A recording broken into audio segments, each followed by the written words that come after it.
LP എക്സാമിന് സൈക്കോളജിയുടെ ഭാഗത്ത് നിന്ന് ചോദിക്കുന്ന ഒരു ഇമ്പോർട്ടൻ്റ് ആയിട്ടുള്ള ഒരു ടോപ്പിക്കാണ് പ്രിൻസിപ്പിൾ ഓഫ് ഡെവലപ്മെൻറ്റ് അല്ലെങ്കിൽ വികാസ തത്വങ്ങൾ എന്നറിയപ്പെടുന്നത്. അപ്പോൾ അതിൽ നിന്ന് ഒരു തത്വം നമുക്കിന്ന് പഠിക്കാം. വികാസം എന്ന് പറയുന്നത് ക്രമീകൃതമാണ്. ഡെവലപ്മെൻറ്റ് ഈസ് ഓർഡർലി, ക്രമീകൃതമാണ്. അപ്പോൾ രണ്ട് തരത്തിലാണ് വികാസക്രമങ്ങൾ സംഭവിക്കുന്നത്. ആദ്യത്തേത് എന്ന് പറയുന്നത് ശിരപാദാഭിമുഖക്രമം പാലിക്കുന്നു. സെഫലോ ക്വാഡൽ സീക്വൻസ്, തല മുതൽ പാദം വരെ. അതുകൊണ്ട് ഉദ്ദേശിക്കുന്നത് തല മുതൽ പാദം വരെ എങ്ങനെയാണ് നമുക്ക് നോക്കാം. അപ്പോൾ ഗർഭാവസ്ഥയിലുള്ള ഒരു കുട്ടിയെ സംബന്ധിച്ചിടത്തോളം ആദ്യം വികാസം സംഭവിക്കുന്നത് തലയ്ക്കാണ്. അപ്പോൾ ഗർഭാവസ്ഥയിലാണെന്നുണ്ടെങ്കിൽ തലയ്ക്ക് വികാസം സംഭവിക്കുന്നു.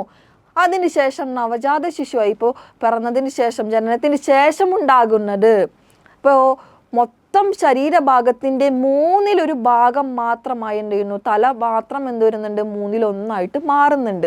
അപ്പോൾ തലച്ചോറിൻ്റെ വികാസം സംഭവിക്കുന്നത് കൊണ്ടാണ് നവജാത ശിശുക്കളുടെ തല വലുതായിട്ട് കാണപ്പെടുന്നത്. പിന്നീട് ഉണ്ടാകുന്നത് കഴുത്തിൻ്റെ പിറകിലുള്ള പേശികളുടെ വികാസമാണ്. അപ്പോൾ തലച്ചോറ്, കഴുത്തിലെ പേശി, അപ്പോൾ കഴുത്തുറയ്ക്കുക എന്നൊക്കെ പറഞ്ഞിട്ടുണ്ടാവും, കഴുത്തുറയ്ക്കുക. പിന്നെ നടക്കുന്നതെന്ന് പറയുന്നത് നമ്മുടെ ഹൃദയത്തിൻ്റെ നെഞ്ചിൻ്റെ ഭാഗത്തുള്ള അവിടെയുള്ള വികാസം സംഭവിക്കുന്നു. അപ്പോഴാണ് കുട്ടികൾ എന്ത് ചെയ്യുന്നത്, നെഞ്ചുപയോഗിച്ച് നിരങ്ങുന്നത്. അതുപോലെ തന്നെ പിന്നെ വരുന്നത് നിൽക്കുന്നു, നടക്കുന്നു.